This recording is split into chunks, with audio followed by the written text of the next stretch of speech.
देख मीनाक्षी, इधर को देख ले। वर्त कथा। बृहस्पति जी बोले, हे ब्रह्मा जी, आप अत्यंत बुद्धिमान और शास्त्र चारों वेदों को जानने वालों में श्रेष्ठ हो। हे प्रभु, कृपा कर मेरा वचन सुनो। चैत, अश्विन, माघ और आषाढ़ के शुक्ल पक्ष में नवरात्र का व्रत और उत्सव क्यों किया जाता है? हे भगवान, इस व्रत का फल क्या है? किस प्रकार करना उचित है? और पहले इस व्रत को किसने किया है, सो विस्तार से कहो। बृहस्पति जी का ऐसा वचन सुनकर ब्रह्मा जी कहने लगे कि हे बृहस्पति, प्राणियों का हित करने की इच्छा से तुमने बहुत ही अच्छा प्रश्न किया है। जो मनुष्य मनोरथ पूर्ण करने वाली दुर्गा, महादेवी, सूर्य और नारायण का ध्यान करते हैं, वे मनुष्य धन्य है। यह नवरात्र का व्रत संपूर्ण कामनाओं को पूर्ण करने वाला है। इसके करने से पुत्र चाहने वाले को पुत्र, धन चाहने वाले को धन, विद्या चाहने वाले को विद्या और सुख चाहने वाले को सुख मिल सकता है। इस व्रत के करने से रोगी मनुष्य का रोग दूर हो जाता है और कारागार में बंधा हुआ मनुष्य बंधन से छूट जाता है। मनुष्य की समस्त विपत्तियां दूर हो जाती है और उसके घर में संपूर्ण संपत्तियां आकर उपस्थित हो जाती है। बांधे और काक बांधे के इस व्रत के करने से पुत्र पैदा हो जाता है। समस्त पापों को दूर करने वाले इस व्रत के करने से ऐसा कौन सा मनोरथ है जो सिद्ध नहीं हो सकता है? जो प्राणी इस अलभ्य मनुष्य देह को पाकर भी नवरात्र का व्रत नहीं करता है, वह अनेक प्रकार से दुखी रहता है। यदि व्रत करने वाला मनुष्य सारे दिन का नवरात्र व्रत की कथा श्रवण करे, हे बृहस्पति, जिसने पहले इस महाव्रत को किया उसका पवित्र इतिहास मैं तुम्हें सुनाता हूँ, तुम सावधान होकर सुनो।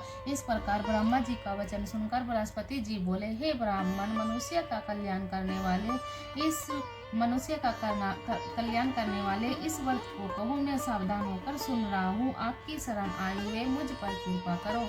ब्रह्मा जी बोले, कुपित मनोहर नगर में एक नाथ नाम का ब्राह्मण रहता था।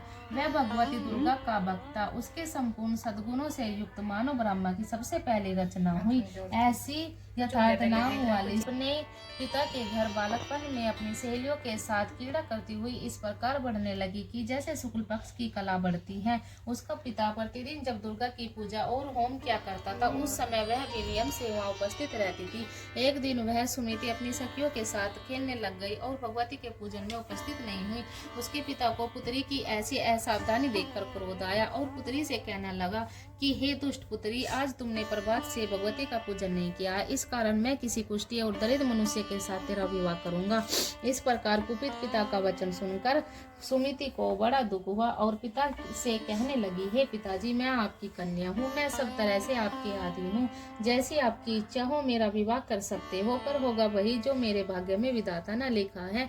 मेरा तो इस पर पूर्ण विश्वास है। मनुष्य न जाने जो जैसा मनोरथों का चिंतन करता है, फल भी उसी कर्म के अनुसार मिलता है, क्योंकि कर्म करना मनुष्य के अधीन है, पर फल देव इत्यादि को उसको प्रतिबद्ध कर देते हैं। उसी प्रकार अपनी कन्या के ऐसे निर्भयता से कहे हुए वचन उस ब्राह्मण को और अधिक क्रोध आया और तब उसने अपनी कन्या का विवाह कुष्ठी के साथ कर दिया और अत्यंत क्रोध होकर पुत्री से कहने लगा, जाओ जाओ जल्दी जाओ, अपने कर्म का फल भोगो, देखे भाग्य के भरोसे रहकर क्या करती है। इस प्रकार से कहे हुए पिता के कुटु वचनों को सुनकर सुमिति मन में विचार करने लगी कि यह मेरा बड़ा दुर्भाग्य है जिससे मुझे ऐसा पति मिला है।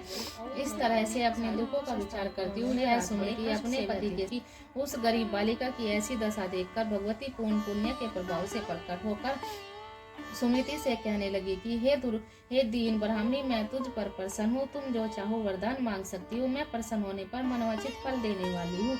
इस प्रकार भगवती दुर्गा का वचन सुनकर ब्राह्मणी कहने लगी कि आप कौन है जो मुझ पर प्रसन्न हुई है, यह सब मुझसे कहो और अपनी कृपा दृष्टि से मुझ दीन दासी को कर्तार्थ करो। ऐसा ब्राह्मणी का वचन सुनकर देवी कहने लगी कि मैं आदि शक्ति हूँ और मैं ही विद्या और ब्रह्मा और सरस्वती हूँ। मैं प्रसन्न होने पर प्राणियों का दुख दूर कर उनको सुख प्रदान करती हूँ। हे ब्राह्मणी, मैं तुझ पर तेरे पूर्वजन्म के प्रताप से प्रसन्न हूँ। तुम्हारे पूर्वजन्म का कविता सुनाती हूँ, तो तुम सुनो।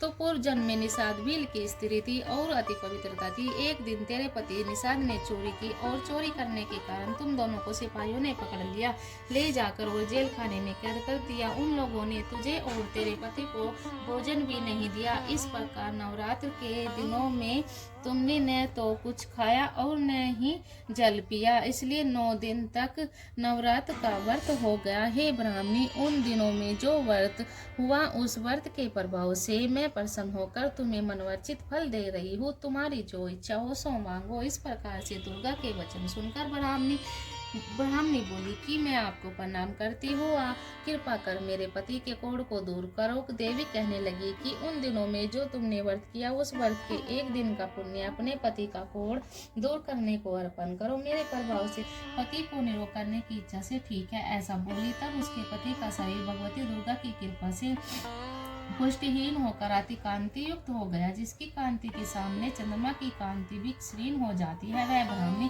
पति की मनोहर देह को देखकर देवी को अति पराक्रमी वाला समझकर स्तुति करने लगी। हे दुर्गे, आप दुर्गत को दूर कर फल देने वाले और दुष्ट मनुष्य का नाश करने वाली, तुम ही सारे जगत की माता और पिता हो।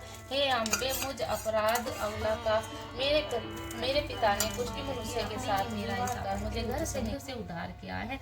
हे देवी, मैं आपको प्रणाम करती हूँ, मुझ दीन की रक्षा करो। ब्रह्मा जी बोले कि हे बृहस्पति का सुनकर सुमिति पर देवी को संतोष हुआ और ब्राह्मणी से कहने लगी कि हे ब्राह्मणी, तेरे उदाल्य नाम का बुद्धिमान और कीर्तिमान जितेंद्रिय पुत्र शीघ्र ही होगा।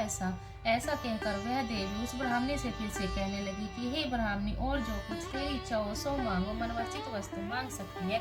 ऐसा भगवती दुर्गा का वचन सुनकर सुमिति बोली कि हे दुर्गे, अगर आप मुझ पर प्रसन्न हैं तो कृपा कर मुझे नवरात्र व्रत विधि बतलाइए। हे दयामय, जिस विधि से नवरात्र व्रत करने से आप प्रसन्न होती है उस विधि तथा उसके फल को मुझसे विस्तार पूर्वक कहिए। इस प्रकार ब्राह्मणी के कहे हुए वचन माँ दुर्गा कहने लगी कि हे ब्राह्मणी, मैं नवरात्र व्रत की विधि बतलाती हूँ, जिसको करने से समस्त पापों से छुटकारा मोक्ष की प्राप्ति हो जाती है। अश्विन मास में शुक्ल पक्ष की प्रतिभात से लेकर 9 दिन तक विधि पूर्वक व्रत करे। यदि दिन भर का व्रत न कर सके तो एक समय भोजन करे। पढ़े लिखे ब्राह्मणों से पूछकर घाट स्थापना करे और वाटिका बनाकर उसको प्रतिदिन जल से सींचे। महाकाली, महालक्ष्मी और महासरस्वती की मूर्तियां बनाकर उनको नित्य विधि सहित पूजा करे और पुष्पों से विधि पूर्वक अर्धे, विजोरों के फूल से अर्धे से रोग की प्राप्ति होती है और जयफल से कीर्ति तथा दाग से काली की सिद्धि होती है। आंवले से सुकम, केले से भूषण की प्राप्ति होती है।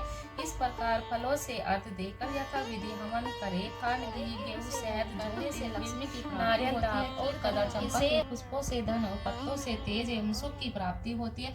आंवले से कीर्ति और केले से पुत्र होवे, कमल से राज सम्मान और दागों से सुख और संपत्ति की प्राप्ति होती है। खान, घी, नारियल, शहद, जौ और तिल, इनसे तथा फलों से होम करने से मनवांछित वस्तु की प्राप्ति होती है। व्रत करने वाला मनुष्य इस विधान से होम करे, आचार्य को अंतिम नम्रता के साथ प्रणाम करे और यज्ञ की सिद्धि के लिए उसे दक्षिणा दे। इस महाव्रत को पहले बताई हुई विधि के अनुसार जो कोई करता है उसके सब मनोरथ सिद्ध हो जाते हैं। इसमें इन 9 दिनों में जो कुछ दान आदि दिया जाता है उसका करोड़ों गुना फल मिलता है। इस नवरात्र का व्रत करने से ही अश्वमेध यज्ञ फल मिलता है। ब्राह्मणी, इस संपूर्ण कामनाओं को पूर्ण करने वाले उत्तम व्रत को तीर्थ मंदिर को व्रत की विधि और फल बताकर माँ देवी अंत ध्यान हो गई। जो पुरुष या स्त्री इस व्रत को भक्ति पूर्वक करता है वह इस लोक में सुख पाकर अंत में दुर्लभ मोक्ष को प्राप्त होता है। हे बृहस्पति, यह दुर्लभ व्रत का महत्व मैंने तुम्हारे लिए बतलाया है। ऐसे ब्रह्मा जी के वचन सुनकर व्रत कि हे ब्राह्मण, आपने मुझ पर अति कृपा की जो अमृत के समान इस नवरात्र व्रत का महत्व सुनाया है। प्रभु, आपके बिना और कौन इस महत्व को सुना सकता है। ऐसा बृहस्पति जी के वचन सुनकर ब्रह्मा जी बोले, हे बृहस्पति, तुमने सब प्राणियों का हित करने वाले इस अलौकिक व्रत को पूछा, इसलिए तुम धन्य हो। यह भगवती सत्य संपूर्ण लोगों की पालन करने वाली है। इस महादेवी के प्रभाव को कौन जान सकता है? कोई नहीं। बोल सच्चे दरबार की जय हो। शाकुंभरी मैया की जय। माँ के प्यार की जय हो। सभी गण देव देवताओं की जय हो। ओम नमः शिवाय। ओम नमः शिवाय।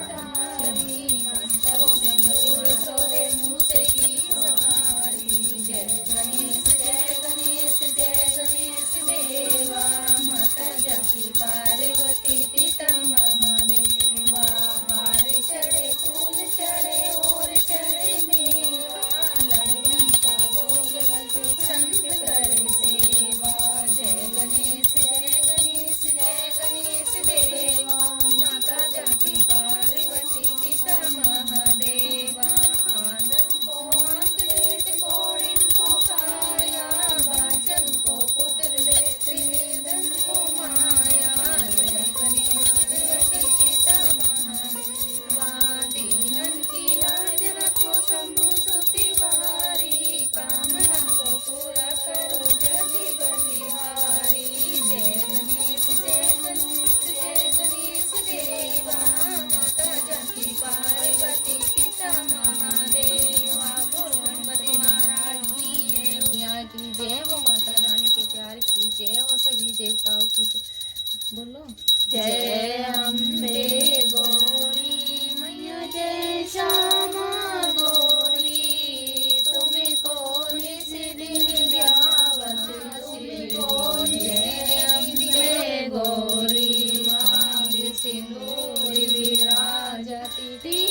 जय अम्बे गौरी कनकी समान कलेवर रक्तांबरी राजे मैया रक्तांबरी राजे मैया खड़गी कपरदारी सूर्य नर मुनि जन सेवती सूर्य नर मुनि जन सेवती तिनके दुखहारी जय अम्बे गौरी कान कुंडल शोभित नासा गिरे मोती मैया नासा गिरे मोती कोटि की चंद्र दिवाकर कोटि की चंद्र दिवाकर राजत सन ज्योति जय अम्बे गौरी शोभनि शोभनि डारे महिषासुर दाती मैया महिषासुर दाती दूर में विलोचन नैना दूर में विलोचन नैना नित दिन मदमाती जय अम्बे गौरी चंद